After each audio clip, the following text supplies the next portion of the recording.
আসসালামু আলাইকুম সুপ্রিয় দর্শক। এই সপ্তাহ জুড়ে সারা দেশে বিচ্ছিন্নভাবে কম বেশি বৃষ্টি হতে পারে, এমনটাই জানাচ্ছেন আবহাওয়া দপ্তর। আজ ১৩ই আগস্ট সারা দেশে বৃষ্টির সম্ভাবনা কি জানাচ্ছে আবহাওয়া দপ্তর। এছাড়া আবহাওয়ার পূর্বাভাস মডেলগুলো থেকে আমরা বিস্তারিত দেখে নিব, তাই পুরো ভিডিওটি জুড়ে আমাদের সঙ্গে থাকবেন। আর আপনি আমাদের ভিডিওটি কোন জেলা থেকে দেখছেন এবং আপনার জেলার আবহাওয়ার কী অবস্থা আমাদেরকে কমেন্টে জানাবেন।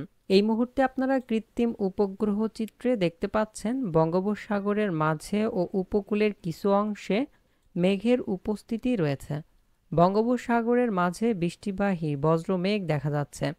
এছাড়া আজ সকাল থেকে চট্টগ্রাম, বরিশাল, খুলনা ও ঢাকা বিভাগে রোদের দেখা মিলেছে, মাঝে মাঝে মেঘ উকি দিচ্ছে। এছাড়া মাঝারি মানের মেঘ দেখা যাচ্ছে সিলেট, ময়মনসিংহ, রাজশাহী ও ঢাকা বিভাগের উত্তরের জেলাগুলোতে। এছাড়া ঘন মেঘের উপস্থিতি রয়েছে রংপুর বিভাগে। ভারতের পশ্চিমবঙ্গের উত্তরের জেলা আলিপুরদুয়ার, জলপাইগুড়ি, শিলিগুড়ি এই সব জায়গায় বৃষ্টিবাহী বজ্র মেঘ দেখা যাচ্ছে। এখন সময় বেলা ১১টা, তবে বেলা বাড়তেই অন্যান্য বিভাগগুলোতে মেঘের উপস্থিতি বাড়তে পারে, বিশেষ করে খুলনা, বরিশাল, চট্টগ্রাম ও সিলেট বিভাগের অধিকাংশ জায়গায়। এছাড়া অন্যান্য বিভাগগুলোতে মেঘের উপস্থিতি দেখা যেতে পারে।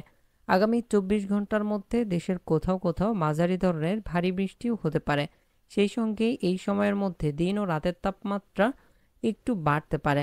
এছাড়া বাংলাদেশের আবহাওয়াবিদরা জানাচ্ছে আগামী ২৪ ঘন্টার মধ্যে খুলনা, বরিশাল, চট্টগ্রাম ও সিলেট বিভাগের অনেক জায়গায় এবং রংপুর, রাজশাহী, ঢাকা ও ময়মনসিংহ বিভাগের কিছু কিছু জায়গায় দমকা হাওয়া সহ মাঝারি ধরনের বৃষ্টি, বজ্রসহ বৃষ্টি হতে পারে। কোথাও কোথাও মাঝারি ধরনের ভারী থেকে অতি ভারী বর্ষণও হতে পারে। গত ২ দিন আগে দেশে নতুন একটা বৃষ্টির ধারা অব্যাহত থাকার কথা আপনাদেরকে জানানো হয়েছিল, তবে প্রাকৃতিক কারণে বৃষ্টির এই ধারার শক্তিমাত্রা কমে গেছে। সারা দেশে ভারী থেকে অতি ভারী বৃষ্টির সম্ভাবনার কথা জানানো হয়েছিল, কিন্তু প্রাকৃতিগত কারণে এই মুহূর্তে সারা দেশে রোদের দেখা মিলছে। যেমন বৃষ্টি হওয়ার সম্ভাবনা ছিল তেমন বৃষ্টির দেখা মিলবে না, দক্ষিণ অঞ্চলে একটু বেশি সক্রিয় থাকতে পারে। এছাড়া দেশের অন্যত্রই অস্থায়ীভাবে বৃষ্টি হতে পারে। আগামী ২০ তারিখ পর্যন্ত সারা দেশে প্রায় ২৫০ থেকে ৪০০ মিলিমিটারের বৃষ্টির সম্ভাবনা থাকলেও দফায় দফায় দেশের কয়েকটি অঞ্চলে ৫০ থেকে ১৫০ মিলিমিটারের বৃষ্টির সম্ভাবনা দেখা যাচ্ছে।